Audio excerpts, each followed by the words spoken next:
Andre Ugadan pinakita na ang kanyang outside shooting. Face-to-face 3-pointer para sa batang to. Hindi naman umubra kay Ugadan ang dalawang kalaban na to sa ilalim. Dinudumi na lang ng batang mamaw ang painted area. So sa laban na to ay makakalaban ng team ni Ugadan na San Beda, ang defending champion ngayon sa NCAA Junior na Perpetual. At under 5 minutes na nga ng first quarter pinasok itong si Ugadan at unang attempt sa mid-range ay nagmintes ang tira ni Andre. Ngunit binabawi naman ang batang to sa rebound at ang presensya niya sa ilalim. At ang kagandahan pa ay kaya niya magdala at tumawid ng bola. Kaya rin niyang mag-set ng play para sa kanyang mga teammates. Under 2 minutes ay nakuha na ni Ugadan ang kanyang unang basket sa laban mula sa isang pump fake at may kasama pang foul.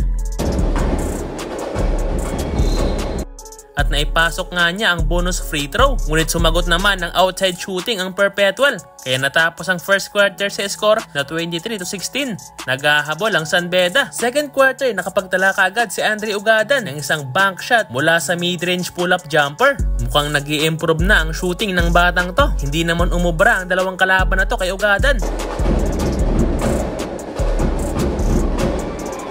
Kaya dahil dyan ay baba na lang sa isa ang hinahabol ng San Beda. Sayang naman ang pull-up jumper na to ni Andre, hindi pumasok. Ngunit sa halfway mark ay maganda ang pinapagitang performance ng San Beda. Kaya nakuha nga nila ang kanilang kalamangan, 25-23. Napako sa 23 ang score ng Perpetual. At under 4 minutes ang second period ay muling nagparamdam si Ugadan. Gandang offensive rebound, wala namang nagawa ang dalawang kalaban. At easy 2 points yan kay Ugadan. At sa play naman na to, ay makikita mo talagang walang tiwala ang kakampi ni Andre sa kanyang outside shooting. Hindi pinapasahan kahit libre. At talagang magaling din ang mga batang player ng Perpetual. Sinasalaksakan lang sa ilalim ang depensa ng San Beda. 36-33 end of second quarter. Third quarter ay nagmintis kaagad ang pull-up jumper nito ni Andre Ugadan. Buti na lang dahil nandyan ang kanyang teammate na si Buenaventura. Follow-up basket at ganda namang set ng play dito ni Andre na libre ang kanyang kakampi. What a block naman para dito kay Bill Gravador. Nag-stare down pa ang batang to at sinundan pa yan ni Gravador ng isang bank shot mula sa mid-range. Kaya lamang na ng 3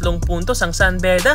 At sa last seconds ka ng third quarter ay aggressive itong si Ugadan. Kumana ng another 2 points mula sa ilalim. Panis na naman ang dalawang kalaban. At bago matapos ang third period ay ganda na namang pasa ang ginawa ni Andre. 3-pointer para sa kanyang teammate na si Bill Gravador. Ang kaso nga lang nag-cramps na itong si Ugadan. Ngunit agad din namang siya nakatayo at nakabalik sa laban. 52-46 end of third period. Lamang ang San Beda. Fourth quarter ay under 6 minutes na muling pinasok itong si Ugadan at pinakita nga ang kanyang outside shooting.